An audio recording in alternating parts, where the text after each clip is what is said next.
আমাদের সঙ্গে আলোচনায় আমাদের মুখোমুখি বেঙ্গল ভয়েসের মুখোমুখি হয়েছেন সৌম্য আইচ রায়, কংগ্রেস মুখপাত্র। সৌম্যদা নমস্কার, কেমন আছেন?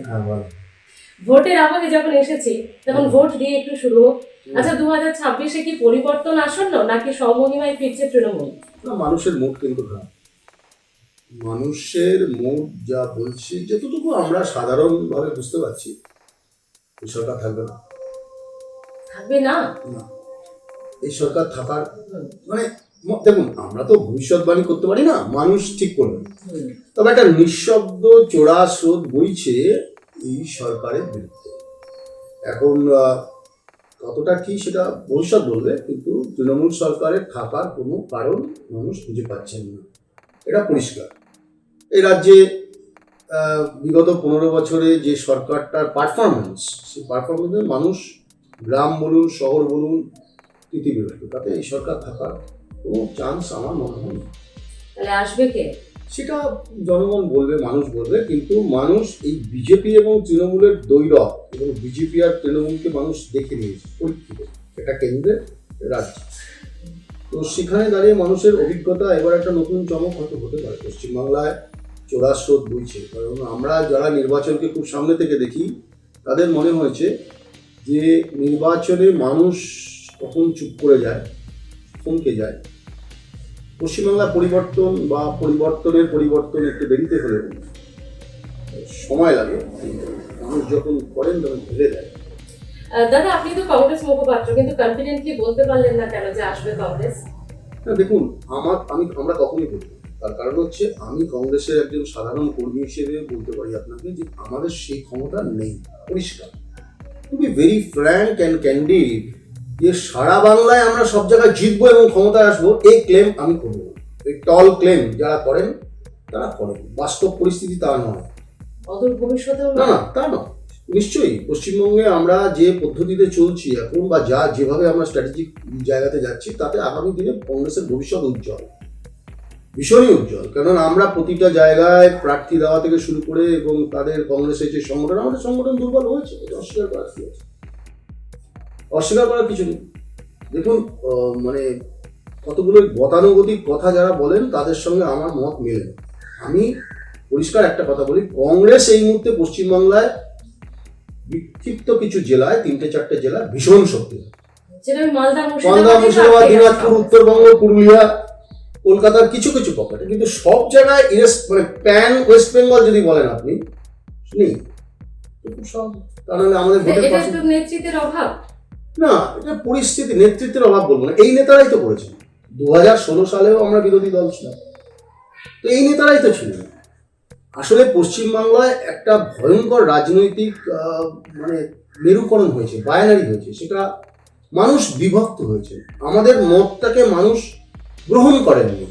মানে ইলেকটোরাল পলিটিক্সে আমাদের মত যেটা ছিল যে ধর্ম নয়, মন্দির মসজিদ নয়, শুধুমাত্র ধর্মীয় মেরুকরণ নয়, মানুষের রুটি রুজি রোজগার, বাসস্থান, মানুষের চাহিদা, দৈনন্দিন জীবনযাপন, মানুষের জীবন জীবিকা, তার উপরে মানুষ ভোট দেবেন অভিজ্ঞতা নিয়ে। সেটা মানুষ হয়তো আপাতত গ্রহণ করেন। একটা কথা মনে পড়ছে যে শুভেন্দু অধিকারীর মতো লড়াকু নেতা থাকলে কি কংগ্রেস পারতো? মানে শুভেন্দু অধিকারী যদি কংগ্রেস নেতা হতো। দেখুন, হাইপোথেটিক্যাল সিচুয়েশনে বক্তব্য রাখার মতো জায়গা আমার নেই। শুভেন্দু অধিকারী থাকলে কি হতো না হতো, শুভেন্দু অধিকারী তো তৃণমূলে ছিলেন, তাকে বিজেপিতে আছেন। 2021 সালে বিজেপি পশ্চিমবাংলায় প্রধান বিরোধী দল। হ্যাঁ, হলে কি হবে, তাতে তো আমরাও তো বিরোধী দল ছিলাম। এখন দেখুন, ওই 77 লক্ষ ভোটটা, ওই 2,40,00,000 ভোটটাই শুধু ট্রান্সফার হয়েছে। মানে ধরুন, ট্রান্সফার হয়েছে ইন দ্য সেন্স, বিরোধী ভোটটা কনস্ট্যান্ট থেকে গেছে। তার আগে আমরা পেয়েছিলাম বাম কংগ্রেসের জোট, তারপরে বিজেপি পেয়েছে, কিন্তু তৃণমূলের ভোট পার্সেন্টেজটা যেরকম ছিল সেরকমই আছে। অস্বীকার করার কোনো জায়গা নেই, যেটা সত্যি সেটা সত্যি। আচ্ছা, একটা কথা সৌম্যদা, যাই বলুন, এখন কিন্তু আমরা দেখতে পাচ্ছি বিজেপি উত্তর থেকে দক্ষিণ একেবারে দৌড়ে বেড়াচ্ছে। তো কংগ্রেস কোথায়? মানে অ্যাগ্রেসিভলি সেই বিরোধিতা তো মানুষ দেখতেই পাচ্ছে না। না, এটা আপনারা দেখছেন না। কংগ্রেস ভারতবর্ষের যেভাবে পলিটিক্সটা করে, আমাদের পলিটিক্স প্যাটার্নটা একটু অন্যরকম। দেখুন, আমাদের অর্থনৈতিক সংগতি অনেক কম, আমি একটু পরিষ্কার কথা বলছি, কিন্তু তাহলেও আমরা মানুষের মনে প্রতিনিয়ত যে কাজগুলো করার দরকার সেটা করে যাচ্ছে। কংগ্রেস গ্রাসরুট লেভেলে যে কাজটা করা দরকার সেটা করে যাচ্ছে, প্রতিটা বিধানসভা ওয়াইজ যে কাজটা সেটা করে যাচ্ছে। আমাদের এই অপটিক্স, এই যে মিডিয়া, আপনারা বা আমি সবাইকে দোষ দেবো না, দেখুন আপনারা সবসময় এই যে বায়োনারিটা, আমি একটু আগে বলছিলাম যে বায়োনারি সবসময় তৃণমূল এবং বিজেপি যে স্পেসটা অকুপাই করে আছে পলিটিক্সের, সেই স্পেসটা আমাদের ক্ষেত্রে মানে media is not so kind enough to have that space, মানে আমাদের তো সেটা যদি একটু উল্টো করে বলি যে আমরা স্পেস দিতে চাইলেও কংগ্রেস সেই জায়গাটা নিতে পারছে না, তাদের সংগঠন থেকে প্রচার কিছু জায়গায়। আমরা বলছি দিল্লিতে আমরা প্রধান বিরোধী দল, সারা ভারতবর্ষে আমরা প্রধান বিরোধী দলনেতা, গত কয়েক বছর ধরে কংগ্রেসের খবর পড়ে না মিডিয়া। কেন পড়ে আমি বুঝতে পারছি না। তার কারণ গণতন্ত্রের চতুর্থ স্তম্ভ যদি বিরোধীদের খবর না পড়ে বা বিরোধীদের যদি স্পেস না দেয়, তাহলে যেটা হওয়া তাই হচ্ছে। আজকে পশ্চিমবাংলার দুর্দশাটা দেখুন, মানুষ কোথায় এসে দাঁড়িয়েছে। আমরা বলছি যে কেন্দ্রের যেমন বিজেপি একটা সরকার ফ্লপ করছে প্রতিনিয়ত পারফরমেন্সের ক্ষেত্রে, পশ্চিমবঙ্গের তৃণমূল সরকার গোল্লায় চলে গেছে। যুব কংগ্রেস নেত্রী, প্রাক্তন যুব কংগ্রেস নেত্রী মমতা বন্দ্যোপাধ্যায়কে কি কংগ্রেস মিস করছে? না, দেখুন, মমতা বন্দ্যোপাধ্যায় আমাদের রাজনৈতিক পলিটিক্যাল অপোনেন্ট, পলিটিক্যালি আমরা তার বিরোধিতা করি এই রাজ্যে সব। কিন্তু মমতা বন্দ্যোপাধ্যায় পশ্চিমবঙ্গে কংগ্রেস থেকে বেরিয়ে নিজের দল করেছিলেন আলাদা, এবং তিনি সফল হয়েছিলেন, অস্বীকার করার কি আছে। পশ্চিমবঙ্গ নয়, সারা ভারতবর্ষে এরকম অনেক, আপনি মনে করে দেখুন, তামিলনাড়ুতে একসময় টিএমসি বলে একটা দল হয়েছিল, তামিল ম্যানেরা কংগ্রেস, অনেক আগে, এবং 20টার মতো সাংসদ হয়েছে। দলটা নেই, কিছু করা যাবে। কংগ্রেস কিন্তু কংগ্রেসের জায়গা আছে, তাদের নেতারা সেই সময় চিদম্বরম সাহেব সেই দলের নেতা ছিল, আরও অনেক নেতা, জিকে মোপানার নেতা ছিল, তারা কংগ্রেসে ফিরেছে। তো ভবিষ্যৎ বলে কিছু হয় না। আপনি ওই মমতা বন্দ্যোপাধ্যায় ব্যক্তিকেন্দ্রিক দল, তৃণমূল কংগ্রেস একটা সমষ্টিগতভাবে তৃণমূলকে মমতা বন্দ্যোপাধ্যায়কে দিয়ে, মমতা বন্দ্যোপাধ্যায় সময়ের নিয়মে যখন যেদিন থাকবেন না সেদিন দলটাও থাকবে না। আচ্ছা, মমতা বন্দ্যোপাধ্যায়ের কোন জিনিসটা সব থেকে ভালো লাগে আর কোনটা খারাপ? অপোজিশন লিডার হিসেবে খুব, সরকার হিসেবে জিরো, অ্যাডমিনিস্ট্রেটিভ পাওয়ার কিচ্ছু নেই, কিন্তু বিরোধী নেত্রী হিসেবে মমতা বন্দ্যোপাধ্যায় 100% সফল। তো কংগ্রেস সেটা পাচ্ছে না কেন? কংগ্রেস সেটা পাচ্ছে না, তার কারণ অনেকগুলো কারণ আছে। সে যারা সো মেনি ফ্যাক্টরস, আমাদের রাজনীতিতে বাধ্যবাধকতা অনেক বিষয় আছে। আমাদের লড়াইটা মমতা বন্দ্যোপাধ্যায় পশ্চিমবঙ্গের লড়াইটাকে করেছেন কেন্দ্রীভূত একটা পার্টির বিরুদ্ধে করেছেন। আমাদের লড়াইটা সবসময় ছিল, দেখুন, কেন্দ্রের বিরুদ্ধে করতে হচ্ছে, রাজ্যের বিরুদ্ধে করতে হচ্ছে, এই মধ্যে যে বিফলার লড়াইতে তো একটু অসুবিধা হয়ই। যে লড়াইটাকে আর যে তৃণমূলের বিরুদ্ধে আমাদের লড়াই, কেন্দ্রের বিজেপির বিরুদ্ধে আমাদের, তো ভায়াবল অল্টারনেটিভ হিসেবে মানুষ মনে করেছেন আমাদের দরকার নেই। মানুষ মনে করেছেন যে ভায়াবল অল্টারনেটিভ নয় আমরা, তাই 2021 আমরা করতাম। কিন্তু এবার পরিস্থিতি আলাদা। এবার পরিস্থিতি খুব সাইলেন্ট পরিস্থিতি। আপনার প্রচার, আপনি মিছিল, মিটিং, সবাই অনেক কিছু দেখতে পাবেন। আপনি যদি রাজনৈতিক বিশ্লেষক হিসেবে পুরোনো কিছু ভোটকে অ্যানালিসিস করেন, 2077 সাল অ্যানালিসিস করেন বা তারপরে অ্যানালিসিস করেন, 2011 অ্যানালিসিস করেন, মানুষ নিঃশব্দে সেই ভোটটা আপনি এভাবে বুঝতে পারবেন। আজকের দিনে দাঁড়িয়ে কারা কি রেজাল্ট করবে পশ্চিমবঙ্গে, যারা যে সমস্ত পণ্ডিতরা প্রেডিকশন করছেন, আমি বলবো সব প্রেডিকশন কিন্তু উলট পালট হয়ে যেতে পারে। এই প্রেডিকশনের কোনো মূল্য হয় না। ওই প্রেডিকশন করছেন, কিন্তু সব প্রেডিকশন উলট পালট হয়ে যাবে। কখন কোনটা হবে সেটা কেউ বলতে পারছে না, কারণ মানুষ চুপ করে আছে। কংগ্রেস একলা চলো এবার কেন এই নীতিটা নিল? তার কারণ হচ্ছে পশ্চিমবঙ্গ, দেখুন, আমার একটা মত থাকতে পারে, অন্য দলের অন্য নেতার একটা মত থাকতে পারে, কিন্তু কংগ্রেস সমষ্টিগত চিন্তা বিশ্বাস করে। কংগ্রেসের যে কোনো চিন্তা ভাবনা আমরা কালেকটিভ লিডারশিপে নিই, আমরা আমাদের মত জানাই, আমরা আমাদের ব্লক স্তর থেকে মত উঠে আসে, তারপরে সেটাকে অ্যামালগামেটেড করা হয়, করে প্রদেশ কংগ্রেস দিল্লিতে পারে। আমাদের মনে হয়েছে যে আমরা প্রায় 20-25 বছর ধরে পশ্চিমবাংলায় আমরা কারোর সাথে জোর করেছি, এবং তাতে আমাদের সাংগঠনিক কিছু কিছু জায়গায় ডিফিকাল্টিস হয়েছে, অস্বীকার করার কি আছে, আমাদের ইরোশান তো হয়েছে। তো দেখা যাক, আমরা যে জায়গায় ছিলাম আবার সেই জায়গাটা ফিরে যেতে। বিজেপি ক্ষমতায় এলে রাজ্যে ভালো হবে না মন্দ? অন্যান্য স্টেটগুলোকে তারা বুঝতে পারবে।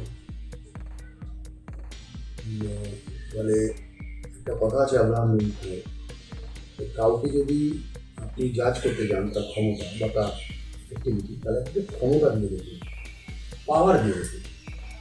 কয়েকটা আপনি দেখুন না, পাশের রাজ্যে তো আছে, ত্রিপুরাতে আছে, উত্তরপ্রদেশে দেখুন, গুজরাটে দেখুন, এবং কঙ্কালসার চেহারা দেখুন, অহংকার। তো বিজেপি যে বাগড়ম্বর এবং বাকসব্যস্য রাজনৈতিক দল, এটা আর বুঝতে বাকি নেই। সৌম্য আইচ রায় এতদিন কংগ্রেসে রয়েছে, একটা মুখ বলা যেতে পারে, তো সৌম্য আইচ রায় প্রার্থী হচ্ছে না কেন? দেখুন, আমি প্রার্থী হব না কেন, প্রার্থী আমার ইচ্ছার উপর পায় না, দল ঠিক করে। আচ্ছা, সৌম্য একটা ওয়ান লাইনার একটু ইয়েতে যায় সেগমেন্টে, সেটা হচ্ছে রাহুল গান্ধী।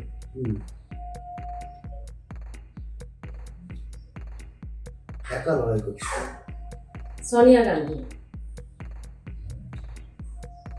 স্টেটস মানে অনেক উপরে, বুদ্ধিমত্তা, লড়াই, সংগ্রাম, দূরদৃষ্টি অসম্ভব।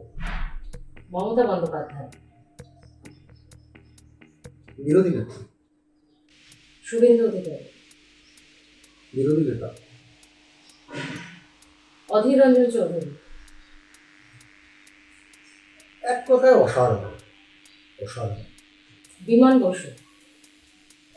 রাজনৈতিক সন্ন্যাসী, পলিটিক্যাল মঙ্ক।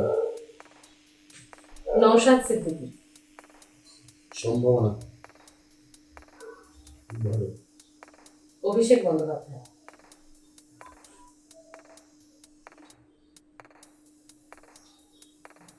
সময় লাগবে, সময় লাগবে। সৌম্য আইচ রায়। লয়ালিস্ট, আমি লয়ালিস্ট, আমি দলের লয়ালিস্ট, এর বাইরে কিছু না। আর মোদি? নিজেই জানেন না উনি কি। মোদিজি আসলে সবটাই উপরে উপরে। দিলীপ ঘোষ। অনেস্ট। আমি একটা শেষ প্রশ্ন করব, আমি ফেসবুক পেজে দেখছিলাম, আপনার ফেসবুক পেজে সোনালী গুহ যে রিসেন্ট মমতা বন্দ্যোপাধ্যায়কে নিয়ে মন্তব্য করেছে, তার তীব্র নিন্দা করছিলেন। অন্যায় করেছে। রাজনীতিতে কতটা বলতে হবে কতটা বলতে হবে না, তারও একটা সীমারেখা থাকে। তার মানে কি, আপনি তার দুর্বল, যদি আমি বলছি না করেছেন কি না হয়েছে, কি হয়েছে ঘটনা আমি জানি না, কিন্তু রাজনীতিতে সীমারেখা থাকা উচিত, কোথায় থামতে হবে। মানুষের দুর্বল মুহূর্তকে বলা মানে ওয়ান কাইন্ড অফ ব্ল্যাকমেলিং। আপনি এতদিন বলেন, তার মানে ইউ আর অপরচুনিস্ট। প্রত্যেকটা মানুষের দুর্বলতর জায়গায় আঘাত করা আর একটা অপরাধ। মুখ্যমন্ত্রীর বিরুদ্ধে আমাদের 2000% বিরোধিতা থাকতে পারে, লড়াই থাকতে পারে। সঙ্গে তুমি বাংলার মুখ্যমন্ত্রী যে মহিলা, তাকে ওই কদর্য ভাষায় আক্রমণ করা অ্যাবসলিউটলি ক্রিমিনাল অফেন্স। ওনাকে করলেও বলবো, যদি সোনালী গুহকে কেউ করে তাহলেও বলবো, করা যাবে না, যাবে না। ধন্যবাদ দাদা, এতটা সময় দেওয়ার জন্য। ভালো থাকবে।